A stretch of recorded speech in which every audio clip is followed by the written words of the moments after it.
নতুন আরেকটা ভিডিও নিয়ে শুরু করলাম। আসসালামু আলাইকুম everyone, welcome to back to my channel.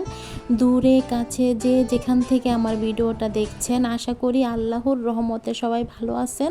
আলহামদুলিল্লাহ, আপনাদের দোয়া এবং ভালোবাসা আমরাও ভালো আছি। প্রতিদিনের মতো আমি আরও একটি ছোট্ট ভিডিও নিয়ে শুরু করলাম। আশা করি আমার আজকের ভিডিওটা আমার আপুদের এবং ভাইয়াদের কাছে ভালো লাগবে। যদি আমার ভিডিওটা ভালো লাগে প্লিজ লাইক দিয়ে ভিডিওটা দেখে নেবেন, সাথে ভিডিওটা শেয়ার করে দেবেন। আর যদি একবারে বেশি আমার ভিডিওটা ভালো লেগে যায় তাহলে আমার চ্যানেলটা সাবস্ক্রাইব করে দিয়ে আমার পাশে থাকতে পারেন। আজকের ভিডিওটা আমি রান্না দিয়ে শুরু করেছি, রান্নাঘর থেকে ভিডিওটা শুরু করেছি রান্না দিয়ে। আর দেখুন বাহিরের দিকে ক্যামেরা করে নিয়েছিলাম, বেশি কিছু দেখা যায় না যেহেতু এই পাশে বারান্দা নেই। আর আমি রান্নাঘর থেকে ক্যামেরাটা করে নিয়েছিলাম বাহিরের দিকে। আর দেখুন আমি কিন্তু রান্নাটা বসিয়ে দিয়েছি। প্রথমে কিন্তু শিং মাছগুলো ভেজে নিয়েছিলাম, আর অফ ক্যামেরায় কিন্তু ডাল রান্না করেছি, সাথে ভেন্ডি ভাজি করে নিয়েছিলাম। আমরা তো ভেন্ডি বলি, অনেকে হয়তো বা ঢেঁড়স বলে, কিন্তু আমরা ভেন্ডি বলি।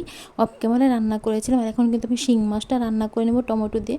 আমার প্রিয় আপুদের এবং ভাইয়াদের কাছে আমার একটাই অনুরোধ রইল, যেহেতু আমি ছোট্ট ভিডিও শেয়ার করি প্রতিদিন, কিন্তু আমি 3 মিনিটের ভিডিও বা দেখা যাচ্ছে 4 মিনিটের ভিডিও শেয়ার করি। আবার দেখা যাচ্ছে কোনো দিন কিন্তু আমি 2 মিনিটের ভিডিও শেয়ার করি। যেহেতু আমি ভিডিও করতে পারি না, তার জন্য কিন্তু ভিডিও শেয়ার করতে পারছি না। আবার দেখা গেছে সংসারের কাজগুলো আমি আপনাদের সাথে শেয়ার করতে পারি না। তার জন্য বলবো প্লিজ আপনারা আমার ভিডিওটা লাইক দিয়ে দেখবেন। কি বলবো, ভিডিওতে তো লাইকের সংখ্যা হচ্ছেই না, সাথে ভিউ তো হচ্ছে না। আমার কি বলবো, আমার মনে হয় আমার 3 মিনিটের ভিডিওটা কেউই দেখে না ঠিক মতো, মানে ভিউই হচ্ছে না। তার জন্য বললাম। আর আমি তো লাইভ করি, আজকে দুদিন কোনো আমি লাইভে যেতে পারছি না, যেহেতু আমার ছেলেটা অসুস্থ। তার জন্য কিন্তু আমি লাইভে যেতে পারছি না। আবার দেখা যাচ্ছে কারো লাইভে গিয়েও কিন্তু আমি সময় দিতে পারছি না, মানে লাইভে গেলেও দেখা যাচ্ছে আমি টাইমটা দিতে পারছি না, মানে ঘন্টাটা দিতে পারছি না। তার জন্য বললাম, আপনারা দেখলেই বুঝতে পারবেন যে আমি কিন্তু কোনো লাইভ করছি না আজকে 2 দিন ধরে। মানে আমার ছেলেটা অসুস্থ, তার জন্য লাইভ করতে ইচ্ছে করছিল না।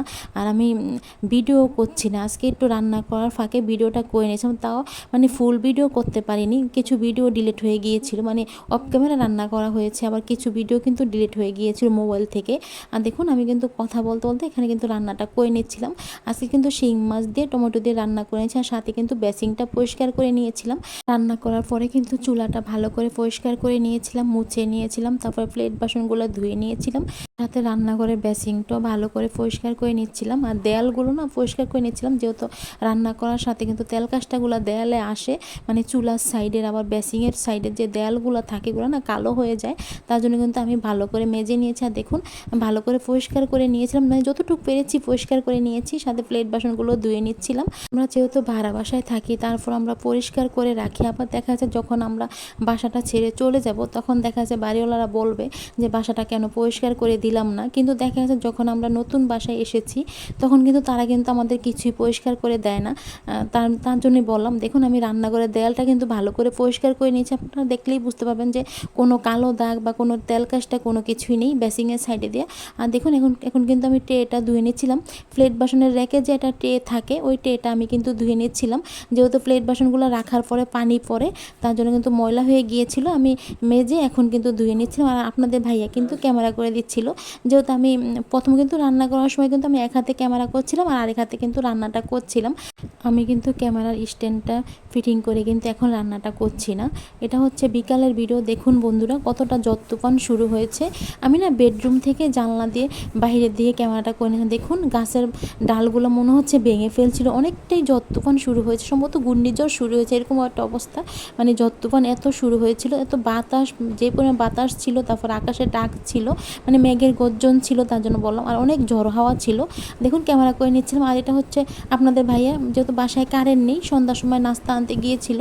আর নাস্তা আনার সময় সাথে করে আপনাদের ভাইয়া বাটার বন নিয়ে আসছে 2টা, সাথে গরম গরম পুরি নিয়ে আসছে। আর দেখুন পুরিগুলো কিন্তু আপনাদের ভাইয়া বের করে দেখাচ্ছিল, আর আমি তো ছেলেকে খাওয়াচ্ছিলাম, তার জন্য আমি বেডরুমেই ছিলাম। আপনাদের ভাইয়া নাস্তাটা বেডরুমে নিয়ে আসছে। আর দেখুন গরম গরম পুরি, আর সাথে কিন্তু পেঁয়াজ দিয়েছে। এখানে না সালাদ দেয় না, শসা বা কোনো কিছু সালাদ দেয় না, এখানে শুধু পেঁয়াজ দেয়। মানে আমরা যে জায়গায় বাসা ভাড়া থাকি, বাসার কাছে একটা দোকান আছে, এখানে পুরি বিক্রি করে, মানে তার জন্য বললাম। আজকের ভিডিওটা এই পর্যন্তই। আজকের ভিডিওটা বেশি বড় করব না, আবার নতুন একটা ভিডিওর সাথে দেখা হবে। ভালো থাকবেন সবাই।